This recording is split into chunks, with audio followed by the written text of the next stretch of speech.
नमस्कार. श्री शिवलीलामृत अध्याय पहिला. उद्धरला तो दाशार्ह राजा. श्री गणेशाय नमः.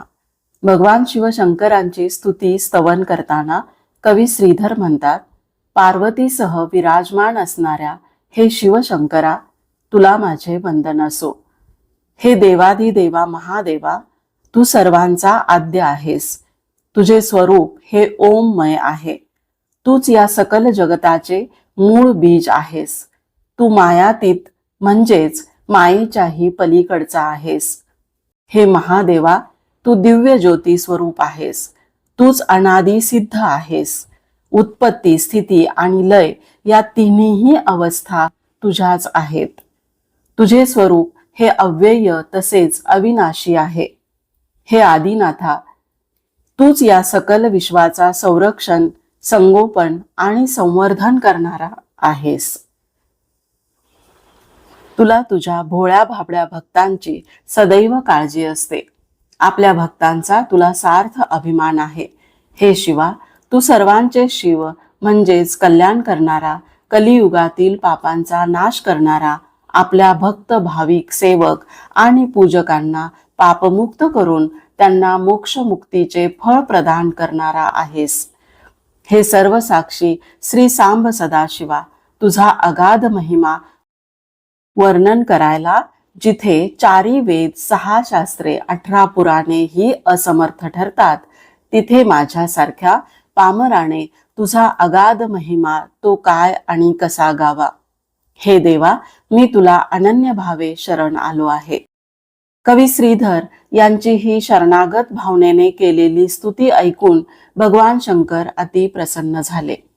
श्रीधर कवीला आशीर्वादपर आज्ञा देत भगवान म्हणाले, हे कविराज, आपण एका ग्रंथलेखनास प्रारंभ करावा. त्या ग्रंथात माझ्या अद्भुत लीलांचे यथार्थ वर्णन करावे. तो ग्रंथ श्री शिवलीलामृत या नावाने जगात प्रसिद्ध व्हावा.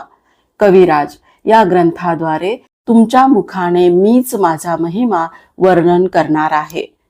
या ग्रंथासंबंधी बोलताना कवी श्रीधर पुढे असे म्हणतात की, श्रोते हो, महर्षी व्यास रचित स्कंद पुराणातल्या ब्रह्मोत्तर खंडामध्ये ज्या अद्भुत शिवलीला सांगितलेल्या आहेत, त्याच कथा मी आता तुमच्या समोर श्री शिवलीलामृत नावाच्या ग्रंथातून निवेदन करणार आहे.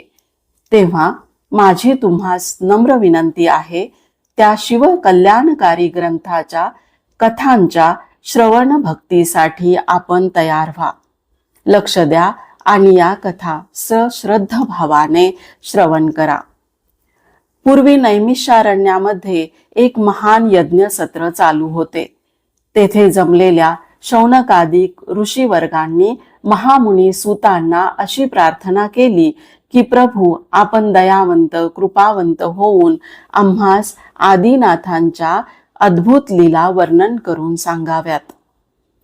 तेव्हा ऋषीवर्गाची ती आर्त जिज्ञासू विनंती ऐकून सूत म्हणाले, श्रोते हो, देवाधिदेव श्री भगवान शिव ह्यांचे चरित्र, त्यांचा महिमा, त्यांच्या लीला या अगम्य अतर्क्य आहेत. त्या कथा श्रवणाने मोठमोठ्या पापांचे क्षालन होते. भक्तांचे कल्याण होऊन अशा भक्त भाविकाला या लीलांच्या श्रवण पठन भक्तीने अनेक यात्रा केल्याचे, अनेक व्रते केल्याचे महान पुण्य प्राप्त होते. भगवान शिवशंकरांचा ओम नमः शिवाय हा षडाक्षरी मंत्र परम कल्याणकारी असून तो सकल दुःख, दारिद्र्य, शोक, भय यांचा नाश करणारा आहे. या जपाने कामक्रोधाचा नाश होऊन मानवी जन्माचे कल्याण होते. नरजन्म सार्थकी लागतो. या मंत्राने कुणाचे व कसे कल्याण झाले त्या संदर्भात एक कथा सांगतो, ती श्रवण करा. फार वर्षांपूर्वी मथुरेत दाशार्ह नावाचा एक यादव कुळातला राजा राज्य करीत होता. त्याची पत्नी ही पतिव्रता, सुलक्षणी आणि महान शिवभक्त होती. एके दिवशी विषयांध झालेला राजा दाशार्ह हा आपली पत्नी हिच्याकडे गेला. त्याने तिच्याकडे ती मागणी केली. तेव्हा हात जोडत राणी म्हणाली, क्षमा करा महाराज, मी आपली मागणी पूर्ण करू शकत नाही. सध्या माझी शिवोपासना आणि व्रताचरण चालू आहे. पण कामातूर राजा तसाच पुढे झाला. त्याने राणीला आलिंगन देण्याचा प्रयत्न केला आणि काय आश्चर्य, राजाचे अंग पोळले. राजा मोठ्या संभ्रमात पडला. हे काय? तेव्हा राणीनेच खुलासा केला.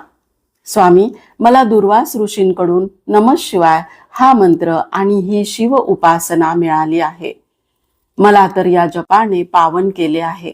महाराज, तुम्ही पण अशीच काहीतरी कल्याणकारी उपासना करावी, जन्माचे सार्थक करून घ्यावे. राजाने लगेच राणीला तूच मला उपदेश दे असे सांगितले.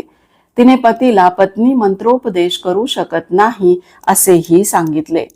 मग दाशार्ह राजा हा गर्ग मुनींकडे गेला. त्याने त्यांना सर्व हकीकत सांगितली. उद्धाराचा मार्ग विचारला. गर्ग मुनींनी पश्चाताप झालेल्या राजाला मंत्रोपदेश केला. त्याचेकडून शिव उपासना करवून घेतली. त्यामुळे मंत्र उपासना करीत असताना त्या सिद्ध शिव मंत्र प्रभावाने राजाच्या शरीरातील असंख्य पापे ही कावळ्यांचे रूप घेऊन शरीरातून बाहेर पडली. शिवोपासना, शिवमंत्र आणि गर्ग मुनींच्या कृपा प्रसादाने राजा दाशार्ह ह्यांचे परम कल्याण झाले. पुढे ते शिवोपासना करून सुखाने राज्य करून शिवकृपेने आपल्या प्रजेचे उत्तम प्रकारे पालन पोषण करून मोठा नावलौकिक मिळवला. राजा दाशार्ह आणि त्यांची पत्नी यांचे शिवकृपेने कल्याण झाले. अध्याय 1 समाप्त. कथा शेवटपर्यंत ऐकल्याबद्दल धन्यवाद. कथा आवडली असल्यास एक लाईक करायला विसरू नका. चॅनेलवर नवीनच आला असाल तर सबस्क्राईब करा, बाजूला बेल आयकॉनवर प्रेस करा. असेच माझ्याबरोबर रहा श्री शिवलीलामृत ऐकण्यासाठी. धन्यवाद.